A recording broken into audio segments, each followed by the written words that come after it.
उपसर्ग। आगे बढ़ते हैं।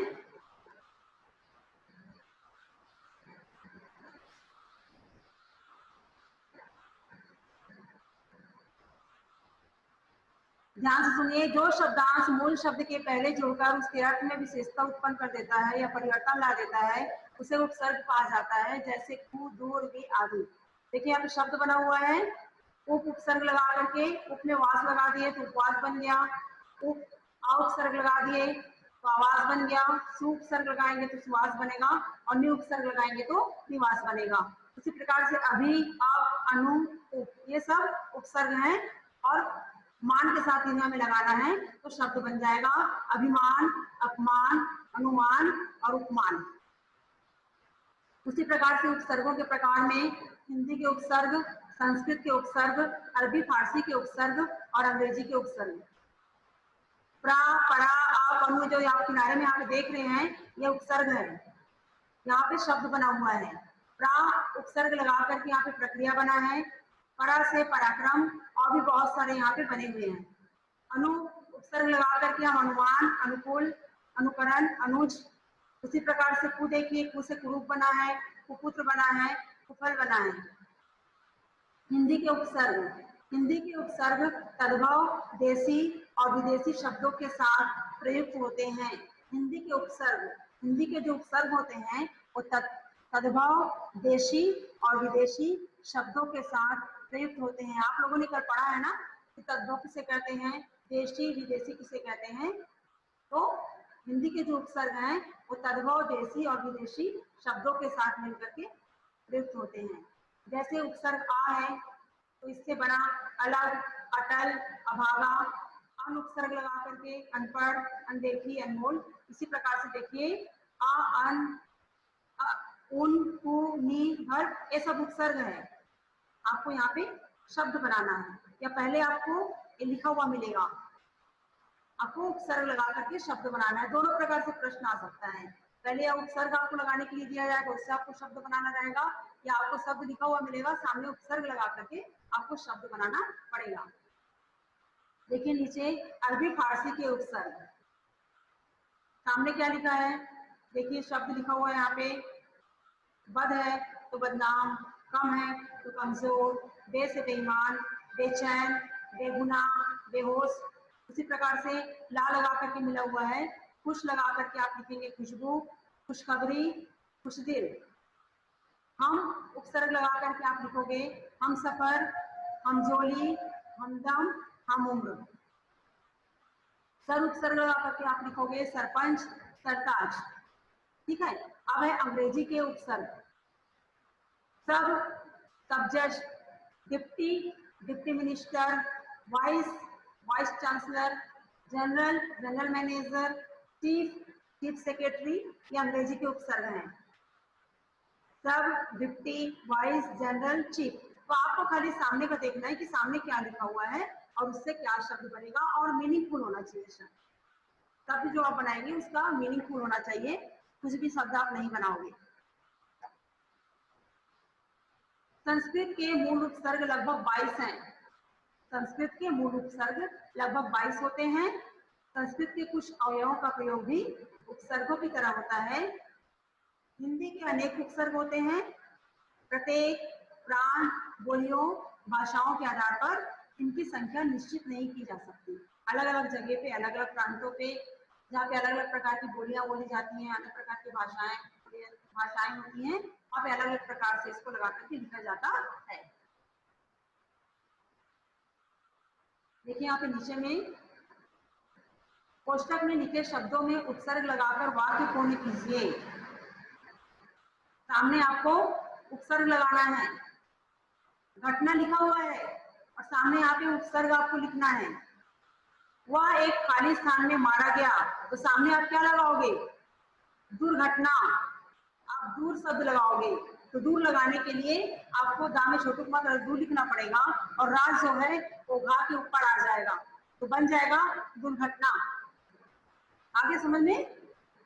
महाराणा प्रताप ने कभी भी खाली स्थान स्वीकार नहीं की।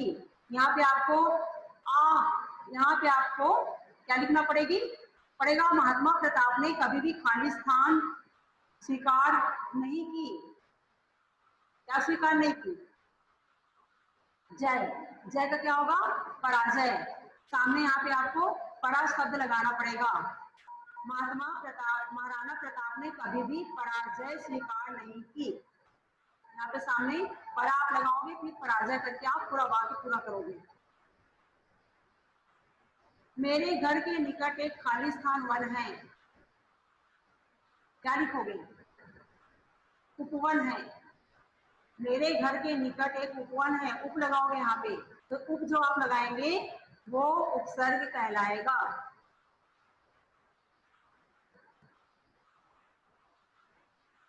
चलिए देखिए लिखा हुआ है, राम का निशाना, खालिस्तान, उत्तम और धनी का, ये पूरा आपको बनाना पड़ेगा। यहाँ पे लिखा हुआ है उपसर्गों से शब्द का निर्माण कर उस शब्द से वाक्य बनाइए। निम्नलिखित उपसर्गों से शब्द का निर्माण कर उस शब्द से वाक्य बनाइए। जैसे यहाँ पे कु दिया हुआ है उपसर्ग, तो इससे आप क्या बनाए? कुपुत्र बना लिए। कु से आप लिखोगे कुपुत्र, फिर उसके बाद आप उसका वाक्य प्रयोग करोगे। जो माता पिता का आदर नहीं करेगा करे वह कुपुत्र है। फिर है नीर, निरोगी, उससे आप वाक्य बनाओगे। तू से बहुत सारे शब्द बनते हैं, तू योग होता है। दू से बहुत सारे शब्द हैं, दुर्बल है। तो यहाँ पे लिखने के बाद यहाँ पे आप इसका वाक्य प्रयोग करोगे। देखिए यहाँ पे उपसर्ग और मूल शब्द अलग कीजिए। उपसर्ग आपको अलग करना है और जो मूल शब्द है उसको आपको अलग करना है। अथाह, अथाह में सामने जो आ लिखा हुआ है वो उपसर्ग है और बाद में जो था लिखा हुआ है वो मूल शब्द है। अथाह में सामने जो आ है वो उपसर्ग में आ जाएगा और जो था लिखा हुआ है वो मूल शब्द में आ जाएगा। उसी प्रकार प्रबल, प्रबल में प्रा उपसर्ग, बल मूल शब्द। आकार, आ उपसर्ग, कार मूल शब्द। परिक्रमा, परि जो है उपसर्ग आ जाएगा और क्रमा मूल शब्द हो जाएगा।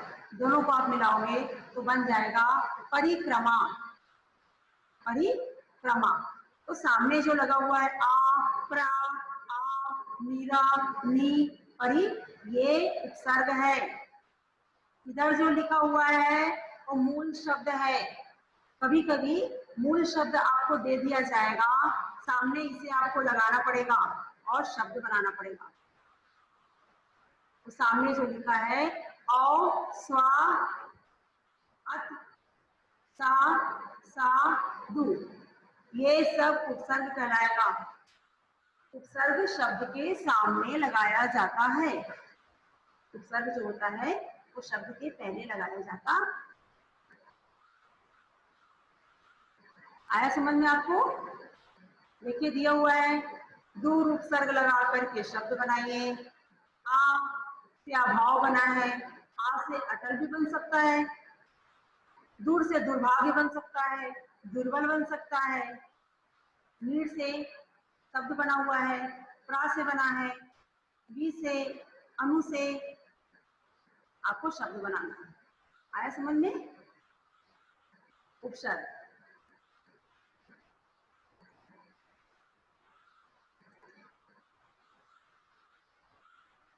देखिए लाइन से लिखा हुआ है, स्क्रीन पे देखिए आप, ये सब उपसर्ग है। यहाँ शब्द बना है, उपसर्ग से शब्द बना है, ये पूरे उपसर्ग हैं। तो सामने लिखा हुआ है आ, अन, उन, कु, ये सब उपसर्ग हैं और इधर शब्द बना हुआ है। यहाँ पर देखिए उपसर्ग, इधर प्रा लगा करके शब्द बना हुआ है, परा लगा के शब्द बना है, आप लगा करके, अनु लगा करके, दुर्गति, वी, आ, नी, तू, सब उपसर्ग लगा करके शब्द बना हुआ है। आया समझ में आप लोगों को? उपसर्ग किसे कहते हैं? जो शब्दांश मूल शब्द के पहले जुड़कर, मूल शब्द पता आप लोग को समझाया मैंने अभी, इसे मूल शब्द कहते हैं। मूल शब्द के पहले जुड़कर उसके अर्थ में विशेषता उत्पन्न कर देता है अथवा अर्थ में कोई परिवर्तन ला देता है, उसे उपसर्ग कहा जाता है। ये दिया हुआ है उपसर्ग। और मूल शब्द जो बाद में लिखा हुआ रहता है उसे मूल शब्द कहते हैं। जैसे उपवास में उप जो है वो उपसर्ग है और वास जो है वो मूल शब्द है। तो क्या बोला गया यहाँ पे, जो शब्दांश मूल शब्द के पहले जुड़कर, मूल शब्द के पहले, वास है मूल शब्द, उसके पहले क्या लगा हुआ है, उप लगा हुआ है, उपसर्ग लगा हुआ है, उससे उसका अर्थ परिवर्तन हो गया है। अब ये बन गया उपवास, उपवास का अर्थ बदल गया है, तो उसे कहते हैं उपसर्ग। कहानी आपको डाउट समझ में आया? अनम्यूट करिए, कहानी अनम्यूट करिए। उपसर्ग समझ में आया? Yes ma'am. अच्छा, मैम पर जो आप बोले ना कि इसको ऐसे ऐसे जोड़ना है, वो बता दो ना। अच्छा जोड़ना है, मूल शब्द लिखा हुआ रहता है और उपसर्ग आपको प्रश्न में आएगा लिखा हुआ, तो आपको उसको लगा करके शब्द बनाना है।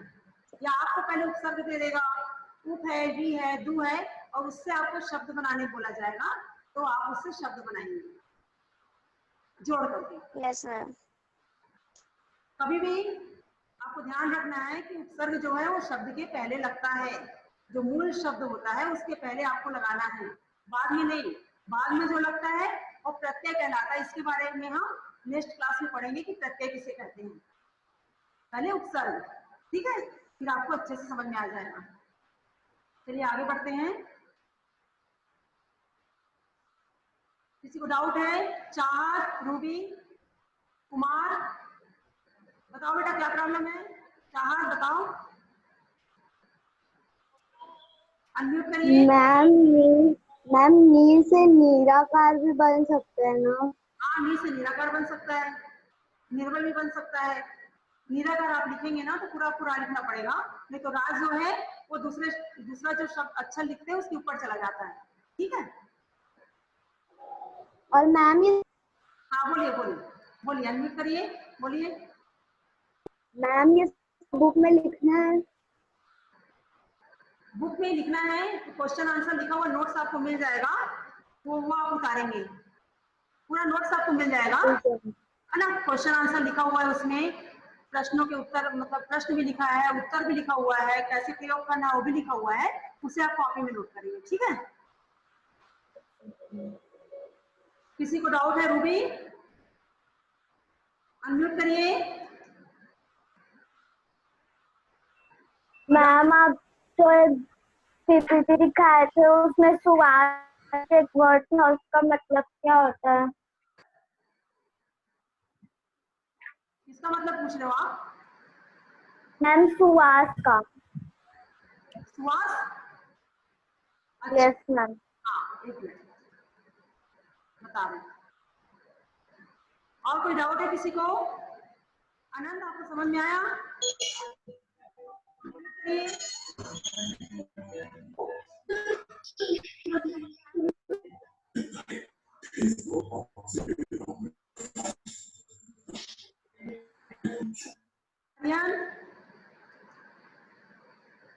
कोई डाउट है? अनम्यूट करिए।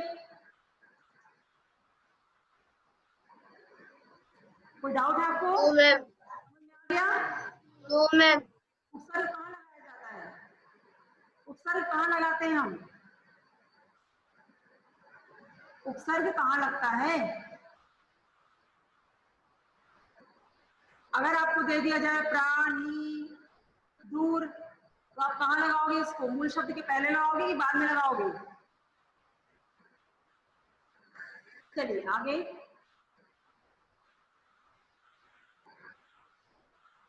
निमिषा कोई डाउट है? अनम्यूट करिए। मैम हम लोग को क्या क्या लिखना है? बेटा आपको लिखना है, आपका नोट्स आपको मिल जाएगा, पोर्टल में डल चुका है।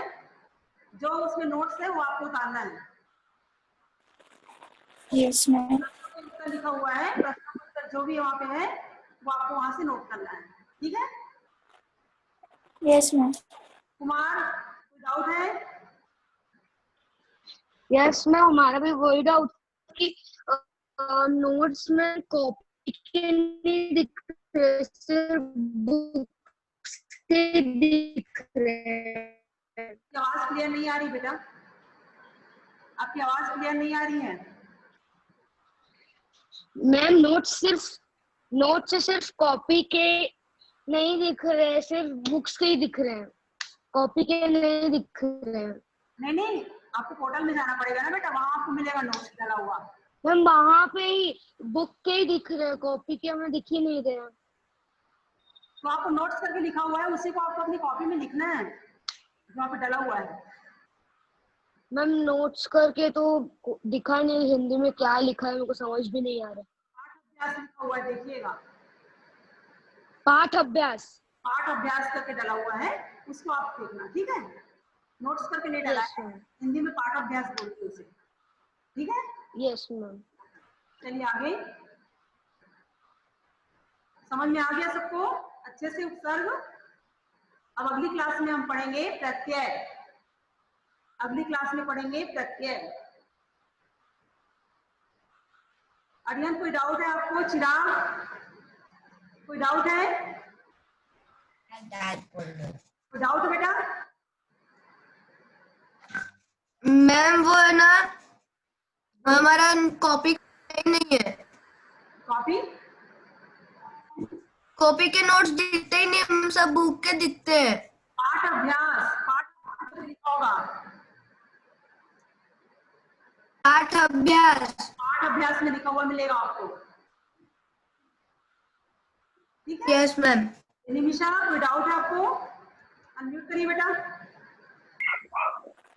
मैम क्या बोलते हैं, अभी जो आपने पढ़ाया उसका तो कुछ दिखाई नहीं रहा। उपसर्ग है बेटा, उपसर्ग है, आपको मिल जाएगा। अभी आप तुरंत ढूंढेंगे तो नहीं मिलेगा, शाम तक देखिएगा आप।